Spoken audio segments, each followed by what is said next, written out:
Chavis. I'm the co-founder of National Action Against Police Brutality. It's a petition currently online at change.org that's demanding nationwide accountability for police. The focus is directed at the United States Department of Justice, and we want them to hold not just police accountable, but also the superiors over them who allow their murders to continue. Right now we have over 15,000 signatures, but we need lots more for national action.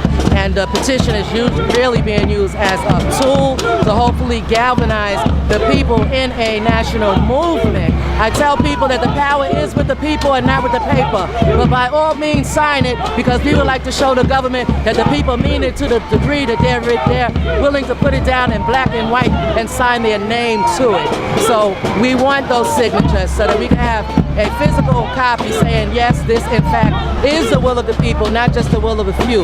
We've noticed that few people, only the people who have the ability to gain support and highlight their tragedy in the media, get the support and the attention that's needed. There's thousands of people whose tragedy never meets the media, but nevertheless their loved one was murdered all the same. We want action that's going to deal with the issue once and for all across the board. And I think that it's police accountability. If police know that they will be held accountable, you will not need reforms, you will not need amendments to laws, you will not need new laws, you won't need any training.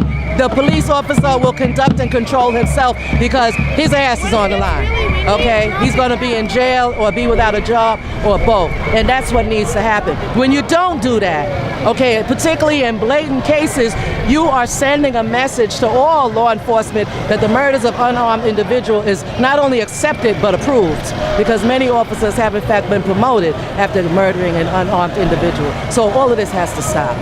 I've been fighting against police brutality, standing in support of other families who lost their loved one since October 2004, when I lost my own son at the hands of NYPD. In my particular case, my son wasn't directly fired upon by police. My son was shot by a stray bullet intended by somebody else. But where he was at the time was one block directly in front of Lincoln Hospital when it occurred.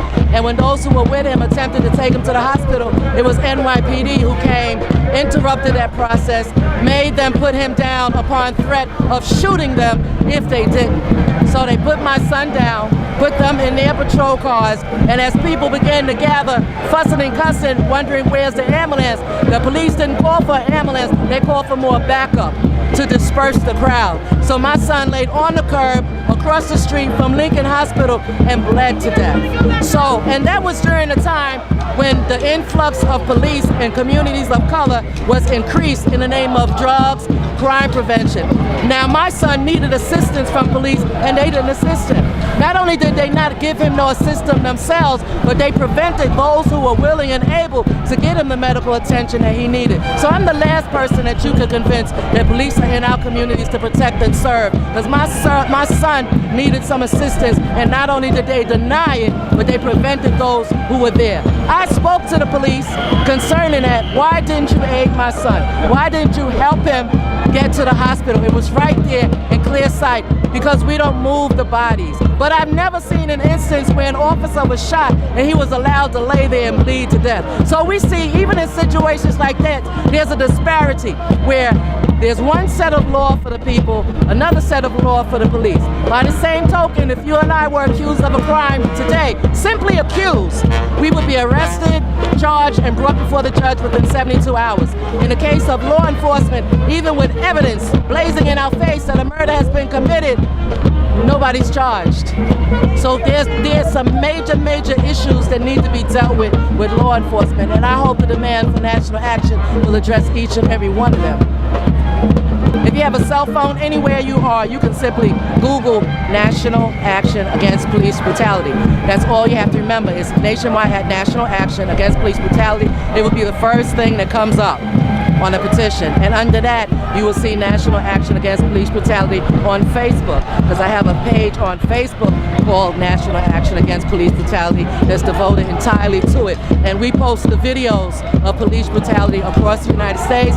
We post the articles. I do my own videos as well to show people, because some people, a certain aspect of America still feel police are just doing their job, and that a little bit of bloodshed and murder, it just goes with the job. They're not quite convinced that people's rights are being violated and people are being outright murdered. So I post these things so that they can see for themselves and hopefully persuade them to sign my petition.